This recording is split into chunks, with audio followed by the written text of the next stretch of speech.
Welcome back to What's in Store. Now an event that's putting the wheels in motion to cure cystic fibrosis, the Aptalis CF Cycle for Life. And here to tell us all about it are Terry Waite and Chuck Nolan. Thank you both for joining us. Pleasure, Thanks, Kelly. And Terry, we'll start with you. Tell us, what is cystic fibrosis and how many people does it affect? Cystic fibrosis is a genetic disease. It affects the lungs and digestive system. And in the United States, it affects 30,000 people, about 1,000 births each year.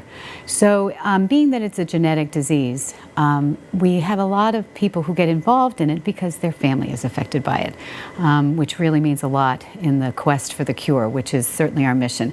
We're here not only to improve the quality of life, but we're always looking for that cure. And thankfully, we have lots of research partners here in Massachusetts helping us along the way. And tell us about your signature event, the CF Cycle for Life, and what kind of an impact has that had on the fight against cystic fibrosis? We are so happy to have this event locally. Interestingly enough, our good friend Chuck got involved more than 10 years ago. And it started as a community event by a family by the name of the Verrills. And they have two nieces that have cystic fibrosis, and they noticed that we didn't have a cycling event. So they put one on the map. And then 3 years ago, as a matter of fact, we had done so well locally that we helped launch a nationwide program. So in 2012, Chuck will be joining us again. There are actually 52 rides across the country. And we're really happy about that. We have grown from, how many riders do you think we had the very first year? It felt like there was about 40 or so on that first ride. We have grown and grown, and now we have almost 300 riders.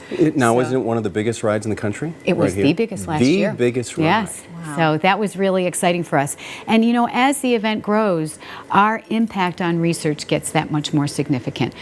Because of wonderful riders who raise money and the sponsors that support them and the volunteers that make the event happen, we raised $177,000 last year. So it was really exciting. And the thing that I found so interesting about it is 3 months later, the FDA approved a drug that had been worked on by Vertex Pharmaceuticals, Kalydeco. So we felt very good about that, didn't we, my friend? Oh, it's been great. I mean, so much research in the past 10 years has helped these people to live better lives. The quality of life is so much better compared to when we first started doing this over 10 years ago. It's amazing.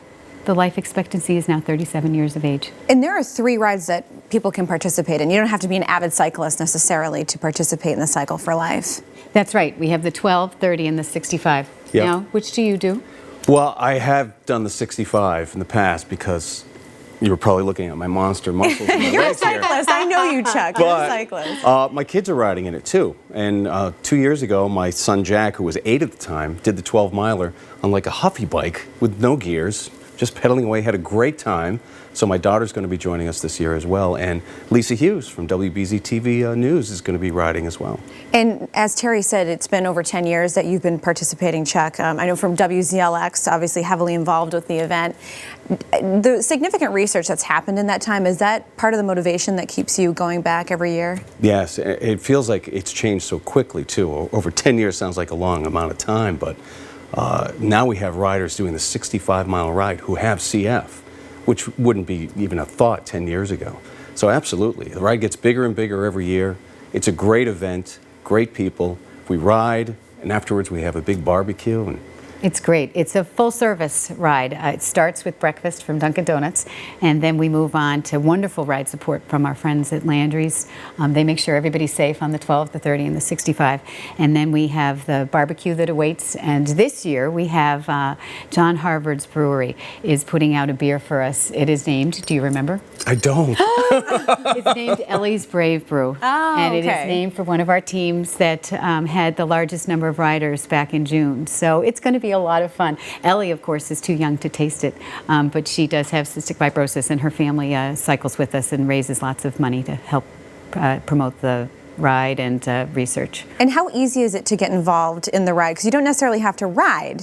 You can be a volunteer as well. You certainly can. With the growing number of riders that we have, we always need volunteers. We need volunteers that cheer people on when they're in their last 5 miles That's and it. struggling. And it's not a race, it's a ride. So it's not competitive. Everybody's out there helping each other, and it really is a fun event. And here we are in the fall in New England, the foliage out through Dover and all these towns. It's really beautiful. Well, Terry and Chuck, thank you so much for coming in and telling us about the Cycle for Life. And again, here's the info. The CF Cycle for Life is Saturday, October 6th. And if you'd like to ride or volunteer, just go to cff.org to learn more.